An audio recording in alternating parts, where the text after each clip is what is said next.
Mamour Diallo gis nañu ñu demandé li nga xam ne moom mooy mandat d'arrêt international te moom defoon nañ enquête parlementaire ba setal ko que defu dara ñu xëyaat un bon jour ñu indiwaat li nga xam ne mooy mandat d'arrêt international nan la ñu mën a comprendre loolu. c'est que cette affaire là c'est différent c'est que dafa amoon si loolu. dañoo defoon plainte ñu classé dossier bi. mais dans le ci réquisitoire bu bees bi ñu tuddee ko un réquisitoire supplétif. c'est-à-dire que quand bu ñu la waxee réquisitoire supplétif da ngay dem comprendre lan moo nekkoon ci réquisitoire introductif bi. mooy lan la procureur teg ci table bi wala lan lañ teg ci table procureur. ba procureur jàpp ne c'est opportun maanaam jar nañu topp lu mu ëpp solo. léegi nag soo xamee loolu ba pare mu permettre la léegi l'intérêt l'importance. de ce qu'on appelle du réquisitoire supplétif parce que supplétif mooy am na yeneen fait nouveau. am na yeneen mbir yu bees am na yeneen information yu bees yu nu am yu bokkuloon yu nu am. léegi nag yi njëkk yi mooy c'est le collectif des victimes. ñoom ñoo taxaw tuddee seeni collectif des victimes ñooñu. ñu daal di délégué benn waay kooku porte plainte contre X. je dis bien contre X. donc jusque là. bu ñu porte plainte ñoom même bu ñu joxtee diw la. waaye xamuñu les justice moo leen di mooy chargé wu pour dem lijjanti X mooy kan. wala x yooyu ñooy ñan. léegi nag juste di def enquête bu ñu defee enquête ñu classé dossier bi ñu ne non li mujj amul fenn maanaam jarul coow. mais bu ñu ko defee 2022. après on a compris que mbir mi infraction yu ñuy visé faux usage de faux. en écriture privée et authentique. ak lu ñu tuddee blanchiment de capitaux ak escroquerie corruption. daa mel ni mbir yooyu am na. et pareil les familles disent que c'est des manœuvres frauduleuses. parce que li tax mu nekk manœuvre frauduleuse État vient avec des hautes autorités de l'État pour dire à ces familles là État dafa soxla fii. plus tard loolu ñu soxla ñu gis ne benn privé moo ko moom. ça c'est frauduleux c'est de la manœuvre ñu joxtu ne c'est la manœuvre présumée. léegi ñu porte plainte pour ñu indi leeral boobu léegi quand bu ñu avancé ñu gis ne am lii. mënul am lu dul. dafa am ñu si jàpp. léegi ñu si jàpp ñooñu X xam nga commencé nga xam X. parce que quand tu connais la société du nit. nit moo koy moom.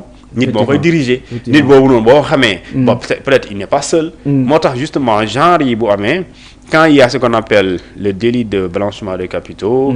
ak lu ñu tuddee faux en écriture privée authentique. à la limite. lu ci ëpp day am lu ñuy tuddee association de malfaiteurs. parce que duñ benn nit moo koy def benn nit mënu ko. léegi nag su boobaa li nga xamante ni moom mooy li am les réquisitoires supplétifs c'est-à-dire qu'il y a d'autres informations yu bees yi am. yu procureur am. moo waraloon mu ne léegi mu yaatal mbiri pour ñu mën a déglu ñi nga xam ne mooy Amadou Ba ak Birima Mangara. même si Amadou Ba Birima Mangara bu dee da nga leen tudd en tant que ancien ministre. mënoo leen boole ci logo léegi Mamour Diallo moom. son cas est spécifique. parce que il dit au-delà même. parce que nit dañuy jaawale 94 milliards yi ak lii c'est pas la même chose hein. c'est pas la même chose. c'est pas la même chose. 94 milliards yi c'est Rufisque. ça c'est à Rufisque. exclusivement maanaam c'est un dossier à part.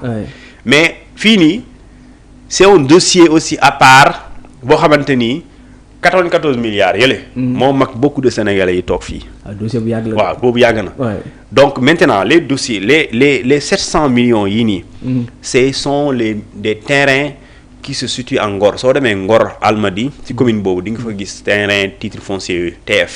d'accord ñaar dossiers yi bokkul non. des fois gars dañuy confondre. non jàpp ne dossier 94 milliards. non c'est pas la même chose. d'accord dossier 94 milliards yi. loolu yëpp ci mbirum suuf la. lii tey mbirum suuf la. les montants mais c'est 94 milliards globalement. mais lii matul 1 milliard. c'est 700 millions li ñu waroon indemniser les 3 titres fonciers. ñu ngi nekk Ngor. 94 milliards coowal suuf foofu noonu fële la Rufisque. léegi booy xool titre foncier bi quand bu ñu la bindalee baar ci fin bi ñu ne la NGA. mooy Ngor Almadi Rufisque moo ñu defal la RF. loolu muy Rufisque donc pour nga xam localité yi fu ñu nekk bokkuñu c'est 2 dossiers distincts. léegi nag quand dans cette affaire Ngor Almadi le procureur a demandé lu ñu tuddee l'audition d'abord de Mamour Diallo parce que mënoo ko déglu puisque mënoo ko déglu xamoo fu mu nekk. donc doo fi nee naan mu ngi France mu ngi. Touba wala mu ngi Qatar. xam la fu mu ne dañ ko war a déglu donc da ngay ordonner lu ñu tuddee nga délivrer un mandat d'arrêt international. Et dans ce mandat d'arrêt international deux faits ils sont dañ ciy mentionner deux faits donc avis de recherche. Et avis d'interpellation. mooy wër la jàpp la bu ñu la gisee. donc da ngay gis ne facilement maintenant. En tant que directeur, ancien directeur des domaines. donc lañ koy soxla c'est clair. Pour préciser ko alors gars ñu ngi leen nuyu bu baax a baax si kii bi si commentaire yi Nabou Seck ñu ngi koy nuyu Adji Si ñu ngi lay nuyu bu baax a baax ñu ngi lay jaalee si Ibrahima Dramé merci Thioune voilà Bathie Massamba merci Thioune la justice nakaale arrêté c'est-à-dire après bon gars yi ñu ngi commenté ci YouTube bi donc ñu nuyu ñoom ñëpp bu baax a baax Thioune dañuy ñëwaat ci beneen fait bi nga xam ne nii xëy na indi na coow lu bëri mooy indemnisation des victimes ñu xam ne ñàkk nañ seen bakkan jox leen 10 millions de francs CFA ñi nga xam ne ni xëy na am nañ si ay blessures ñu jox leen li nga xam ne moom mooy 500 000 mais dafa jur ay critiques yu bëri ba ku si mel ne maître Moussa Diop jug na ba wax xëy na jàpp ne dañuy neexal les partisans de Pastef yi doon xeex pendant les événements de 2021 à 2024 noo gisee boobu la coow. waaw xam nga indemnisation terewuñ ko am na ci àdduna bi yëpp. mais problème bi mooy dafa am plusieurs victimes. plusieurs victimes yoo xamante ni ñii dañoo nekk situation d'urgence. d'accord mënul xaar. ak ñoo xamante ni mënu leen dugal ci situation d'urgence. et boo leen bëggee dugal ci situation d'urgence ba indemniser leen dafay fausser dafay teg benn problème boo xamante ni bu dee da nga bokk ci ñi gëm ne justice dafa war a wax parce que yoon dafa war a ñëw réparer suñu la wax réparation du préjudice loolu moo tax ñu naan parce que da ngay xalaat indemnisation. da ngay xalaat dommage intérêt xalaat amende. loolu mooy réparation du préjudice. préjudice ñaar la moral psychologique ou économique. ou financier. léegi nag bu fekkente ni dañoo nekk ci cas bi mooy ñi nga xamante ñoom ñoo subir ay préjudice économique maanaam moraux. ou psychologique ñooñu seen situation mënul xaar. da ngeen di jàppale. ak ki nga xamante dafa deele mu kooku donc victime morale la psychologie day dugg ci loolu. parce que kooku nañu xaar 100 ans du mës a yeewu taxaw. dem na n'est-ce pas. ak ki nga xamante ni moom psychose la am maanaam moom il est affecté depuis ñu jàpp ko tëj ko moom xamul sa lu xew moom day jékki-jékki des fois mu absenté. kooku aussi mënul xaar kooku da nga ko war a jàppale. ak koo xamante ni moom ci loolu loxo bi damm na. mais loxo bi aussi par exemple. amul moyen pour jëndal boppam bras artificiel wala amul keneen ki moom gis naa ci koo xamante ni tànk bi moom fii la dagg ci kaw kooku buy dox léegi dafay yore benn béquille bi nii pour mun dox kooku mën nga ko jàppale mu wut beneen tànk mu dox mais kooku est-ce que da ngay xaar ba justice wax non parce que dañoo nekk situation d'urgence léegi ñi nga xamante ni nag ñooy dañ leen tëj amuñu problème ils ne sont pas affectés moralement psychologiquement ils n'ont aucun problème kooku c'est pas une situation d'urgence parce que ki nga xamante ne benn problème bi mu am rek mooy il a été envoyé en prison envoyé ko en prison nga jox ko 500 000 ok waaw léegi quand la justice décidera par exemple bu ñu dindee amnistie bi justice décidé alors ba ñu war ko dañ koy indemniser waat 2 fois c'est ça donc ça c'est là où se trouve le problème mais tout le reste les 2 catégories de victimes pour moi amul débat pour ñu toog di naan war nañ ko def wala waruñ ko def. mais yaa ngi wax léegi nii est-ce que normalement c'est comme ça que ça devait se faire est-ce que waruñoo xaar ba justice tranché ñu mën a doog a indemniser. parce que même ñu fekkee ne ñu xam ne mënatuñoo xaar mais est-ce que tamit li Maître Moussa Diop wax mënuñu ko jox crédit nga xaar ba justice tranché ñu doog a indemniser. non c'est pourquoi j'ai dit ñi nga xamante ni la ñuy jox 500 000 ñooñu nekkul situation d'urgence. mais ñi nga xamante ni ñoom ñoo décédé. ñi nga xam ne ñoom ñoo nekk ci problème mental. ñi nga xam ne ñoo am problème mu cër bu dagg wala bu damm et cetera. ñu war leen faj parce que y a un jeune qui est décédé récemment par exemple c'est pas xam Fallou nan. mais d'après témoignage yu ko jege dañ ne moom yàgg na soox ak problème boobu. maanaam dafa dem amul problème. pour ñu faj ko problème xaalis da doon taxaw. kooku est-ce que yàlla mooy faat ok. mais est-ce que buñ ko jàppale woon est-ce que dina demee noonu. est-ce que buñ ko jàppale woon dina demee noonu. et kan moo ñu wax effectivement y a pas d'autre fallu comme ça. Et on va les laisser partir comme ça mourir parce que alors que état war na mun xam parce que l'indemnisation c'est que ni Sénégalais war a xam. état buy indemniser lu muy tekki mooy dafa reconnaître responsabilité am. reconnaître responsabilité mooy lii am na warul am.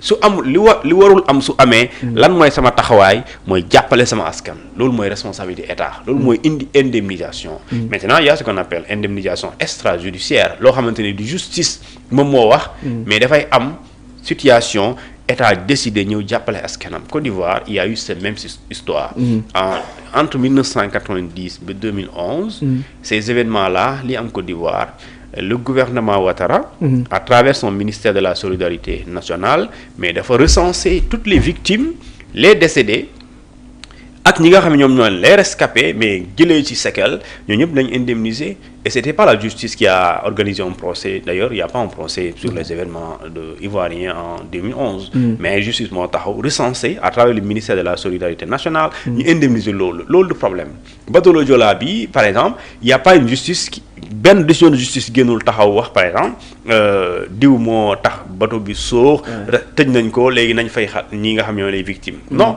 toutes les personnes décédées, leurs familles ont reçu 5 millions. D'accord? Et toutes les personnes rescapées, ñooñu jot nañu au moins 3 millions.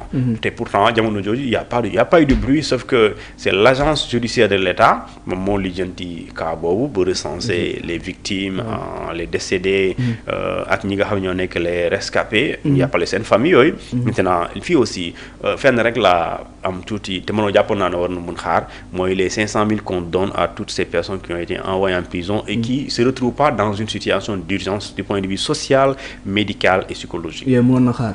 Ouais. Ouais. Alors dañuy rester toujours ci les propos du maître Moussa Diop il demande aussi pour ñu dindi li nga xam ne ni moom mooy la loi d'amnistie yow lan mooy sa appréciation sur la loi d'amnistie est-ce que aussi c'est le moment pour ñu dindi ko. Non, la loi d'amnistie d'ailleurs warul am. Donc il y a pas de pour dire moment est-ce que dañ ko war a dindi sëñ bi la loi d'amnistie c'est une loi d'impunité képp ku ko soutenir c'est parce que tu soutiens l'impunité da nga bëgg a jox permis à tuer. loolu mooy dëgg sëñ bi. Mais ban Sénégalais moo mën a wax ne il y a pas des gens qui ont été tués qui ont reçu des balles man xaw ma kan moo rey par exemple. mais autopsie moom moo ko wax. l'autopsie moom mooy résultat bi moo naan telle personne dee na dafa recevoir balle. sëñ bi balle ay mala du ko dóor. balle du jóge ci air bi balle nit moo koy tirer. yaa ngi dégg. waaw léegi nit ñooy xamuñu leen on veut les connaître sëñ bi. donc waruloon am. donc sous aucun prétexte aucun alibi loi d'amnistie waruloon am donc nag dindi ko. amul moment bee maanaam bu ñu xëyee dindi ko suba sax jot na bu ñu ko xëyee dindi ko ci fajar jot na c'est-à-dire que chaque instant bu ñu ko dindi maanaam heure boo yéexee sax maanaam boo toogee bi 2 jours sax dafa yéex parce que loolu tax ma ne dafa yéex mooy lii nii am on a perdu au moins 80 sëñ bi 80 nit ñoo dee c'est-à-dire que boo ko réglé wul plus tard dafay amaat. dafay ñëwaat da lay fekk si waat. léegi ñun on n'a pas envie de revivre ça pour nga xam ne dafa métti rek mais je pense que man keroog dimanche j'étais avec un ami mu won ma benn photo benn jeune mbaaw la dëkk. xaw ma ñaata at la am mais moom bu ma wonee image bi encore parce que moom dafay archiver. mais yow ñemoo ko xool. kooku dañ ko dóor bal bi dugg fii génn fii. mu daanu ci suuf ñëpp daw. ndox deret ji lu tuuru ci fu mu daanu kooku ñi ko fa ramassé seen njaboot ci image boobu yow mënoo fexe ba mu deñ kooku dañ ko tooñ te moom dafa dem jëndi pain xaw ma dem parce que dëkk bi tàng na mu dem ñu yónni ko demal jënd mburu balaa dëkk bi yëngu jëm jënd mburu ñu door ko bal kooku bëggul xam kan moo lay doom est-ce que même bu dee da ngay tere manifestation da ngay tirer képp ku romb nga tirer ko. wala ay nit rax di tirewaate mais ñooñu dañoo bëgg a xam mooy kan moo def lan loolu nag tant que dindiwoo loi d'amnistie sëñ bi. lu fi nekk nii ay détails la sëñ bi. y a certains aussi qui demandent pour ñu abroger ko partiellement loolu aussi bëgg naa comprendre qu'est-ce que ça veut dire. amnistie partielle. oui non mën na ne xam nga amnistie moom sëñ bi loi moom. lépp lu ko teg parce que dafa am lu ñuy di le parallélisme des formes. Un décret est abrogé par un décret. Une loi est abrogée par une loi. Un arrêté est abrogé par un arrêté. Une loi constitutionnelle est abrogé par une loi constitutionnelle, loi organique, ainsi de suite. C'est loolu du problème. Léegi tey amnistie aussi, il y a ce qu'on appelle une amnistie générale, totale ou amnistie partielle. C'est aussi simple que ça. Amnistie partielle, moi, c'est une révision textuelle expresse de la loi. Une révision expresse de la loi. C'est-à-dire que, et cette loi-là, quand on va réviser, on a dañoo yaatal champ d'application de la loi ñu ne yaatal ko ñu ne ça concerne et les délits et les crimes. loolu mooy loi d'amnistie générale. ça c'est général. mais boo koy dindi bu la neexee parce que loolu yoon lu mu la terewul rek daganal la ko. su la yoon waxee ne terewuñ kenn mu génn à minuit même boo bëggul génn à minuit soo génnee à minuit kenn mënu la jàpp. pour loolu donc révision partielle aussi am na mooy tey il y a deux types d'infractions ici infraction criminelle ou correctionnelle. Correctionnelle ñu ne les faits liés à ça bokk ci waaye lépp lu lié ak infraction criminelle maanaam deret ju tuur ñu ne lii moom kenn du ko effacer. su boobaa ce loi là dafay nekk une loi interprétative. c'est-à-dire que après ñii di def loolu ñii def lu ñu tuddee le libellé ñii wane ne